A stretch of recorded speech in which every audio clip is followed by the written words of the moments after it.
plot point. So that's the sine graph, so long as the limits are the same, 1, -1, 0, and 360. We also did the famous cosine graph. We also did the famous tangent graph with asymptotes. And then we said, hey, okay, we can do these easily. Y equals sine x, y is equal to cosine x, and y is equal to tangent x. We say, what happens if we just make a small, tiny little tweak on these equations? What are the consequences on the graph? And what we learned last time was that replacing x with, say, 3x will have the following consequence on the graph. Every x gets multiplied by the reciprocal here, 1/3. And replacing y with, say, 2/5 y, well, every y would get multiplied by 5/2 again, the reciprocal. And what this does is, if you misroll the x, it compresses it this way. If that coefficient is larger than 1, it will compress it. If the coefficient is smaller than 1, it will expand it by performing exactly this operation, similarly vertically. And that was a nice principle. And the nice thing about it is, not only does it apply to trig functions or sines and cosines and tangents, it applies to everything under the sun. We did it for circles, for lines, we haven't done it here, but if you took some algebra classes, you realize it also works for rational functions, functions with radicals, logarithmic functions, exponential functions, you name it. These principles are so nice. They are so consistent, guaranteed forever, or your money back. That's what's nice about these. They don't only just work for trig functions. They work for absolutely everything that has every single equation that has x's and y's and can be graphed on the real plane. These methods are good for those as well. Everything. Okay, that's what we did last time. That's where we've been. What we want to do today is take this up to the next level. This section is almost a review of last time because it's very similar. The only crucial difference is that we're going to add one more element of surprise here to the following tweaking. We're going to contemplate what happens if you replace x with, say, a negative 2x. This is the only difference right here. That right there, that's the only difference. The fact that you could include possibly a negative coefficient. That's what we want to contemplate today. What happens to the graph when you make the replacement, replace all x's on the equation with a negative with a negative coefficient? And similarly for y, what would happen if you replace, say, y with just plain old negative y or negative 1/2 y? What would happen if this coefficient here is negative? That's the only crucial thing that we're adding today. We're going to take it easy. And once we master that, we'll call this a really nice lesson if we can figure that out. And of course we'll practice on our trig functions. So suppose you've never done this before. Here's an innocent way to get introduced to the idea. So you take a plane equation, one that you already know how to graph, like x equals 3, and you know that this graph goes something like this. You go x1, 2, 3, right around here. You say, hey, that probably looks like this, x equals 3, right? This is easy. And then you consider the following question: what would happen if you were to do the crazy thing here to replace x with negative x? Then the equation would look like this: negative x is equal to 3. This is what the old equation looked like. This was, whoa, this is what the old equation looked like. This is the replacement, and this is what the new equation looks like. The question is, what happens to the graph? Well, let's think about that. The equation could really be rewritten as, let me think, could be rewritten as x equals negative 3, because I could multiply both sides by negative, and this is equivalent to this. And the only reason I do it this way is because this way we can recognize it. If you remember how to do these, then this one's not that hard.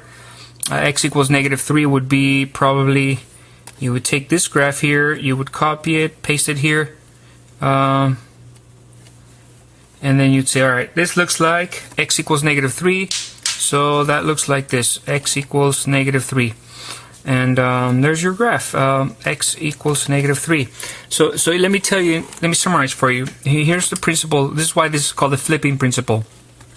Okay, all the positive x's that you have here will become negative x's. They get flipped over the y-axis. This is called flipping.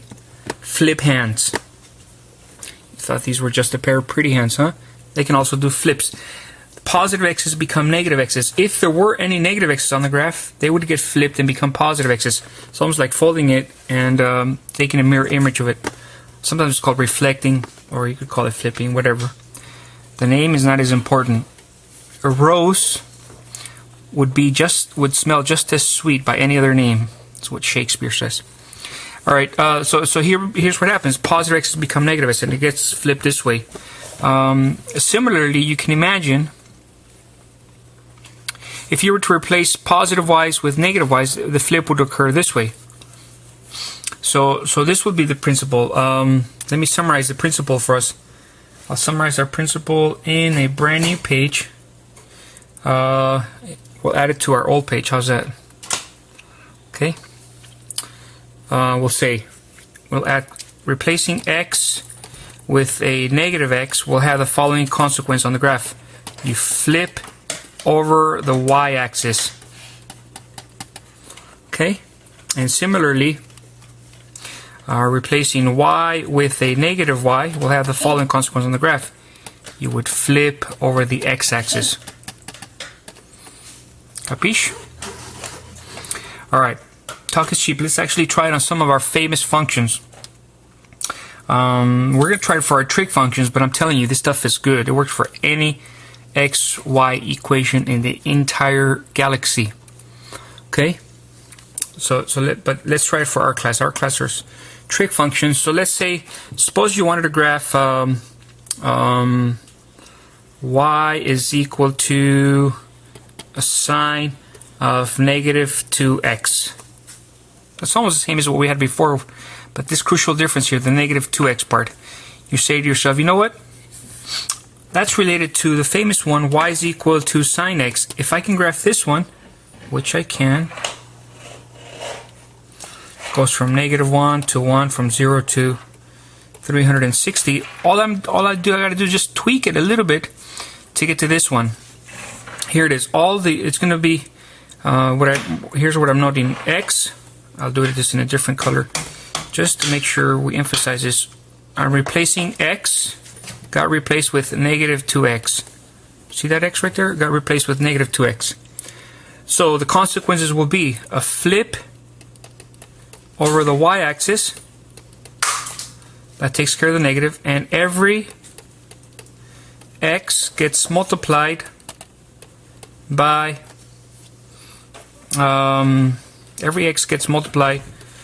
by negative 1/2. That's the reciprocal of negative 2.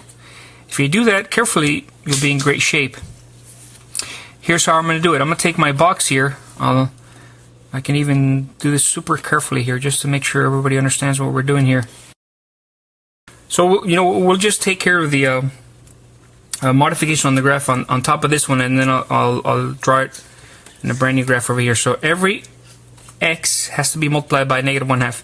So this has to be multiplied by negative 1/2, and this has to be multiplied by negative 1/2. Nothing's happening to the y's because we didn't mess around with the y's. So then the new box would be, think about it, the new box would be at 0. Let me take this one and copy it here. Let's put it right around here. Can you see it? No, you can't. I can zoom you out. Perfect. Alright, so the new x would be 0 multiplied by negative 1/2. That would still be 0.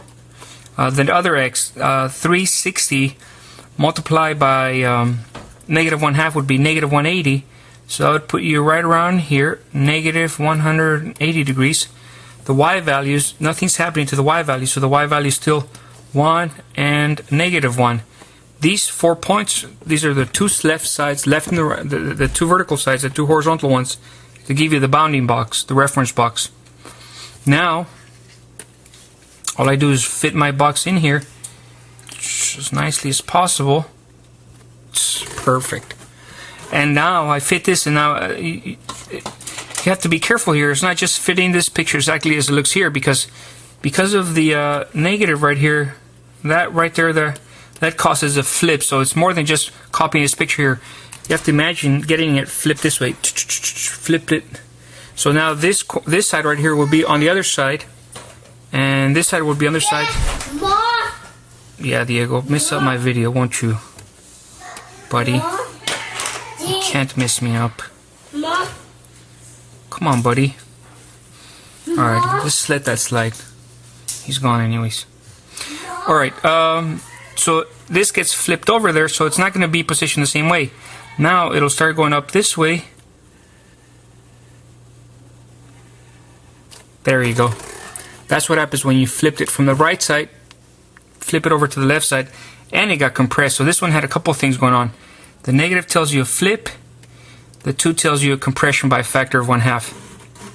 And that's it. That's perfect. See it? That was easy, wasn't it? Want to try it again? Okay, so suppose you wanted to graph -2y is equal to cosine x. That's almost the same as y equals 2x, or y equals cosine x. The only difference is, instead of having a y, we have a -2y. So I document that and make a little tweaking bubble here, tweaking box, whatever you want. Replacing y with -2y.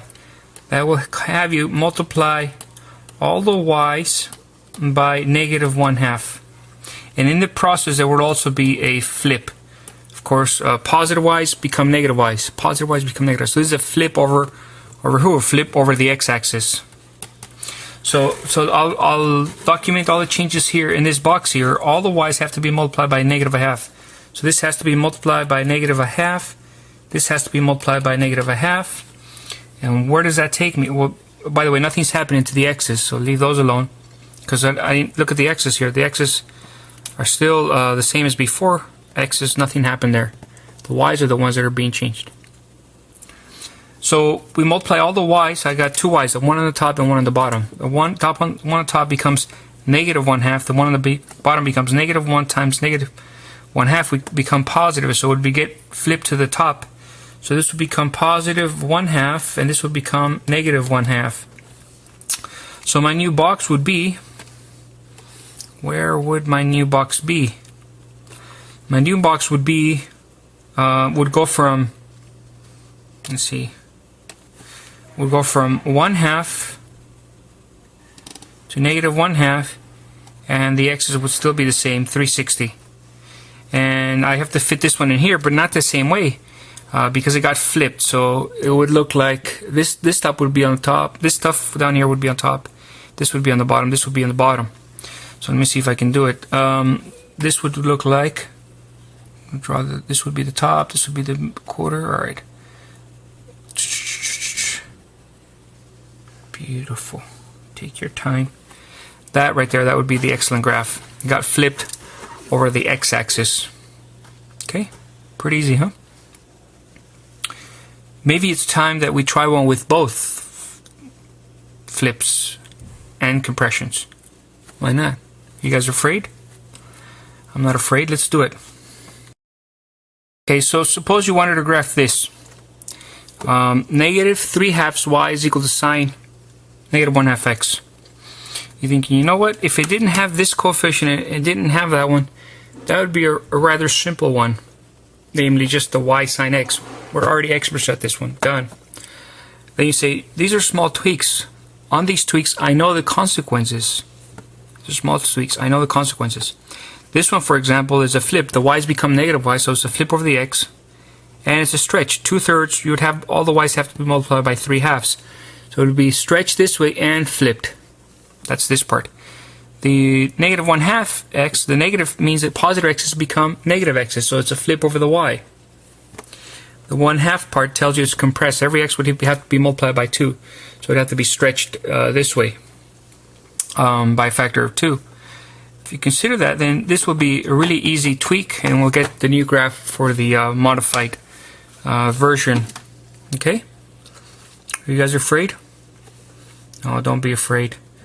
So I'm gonna just document here the changes that I'm gonna make here.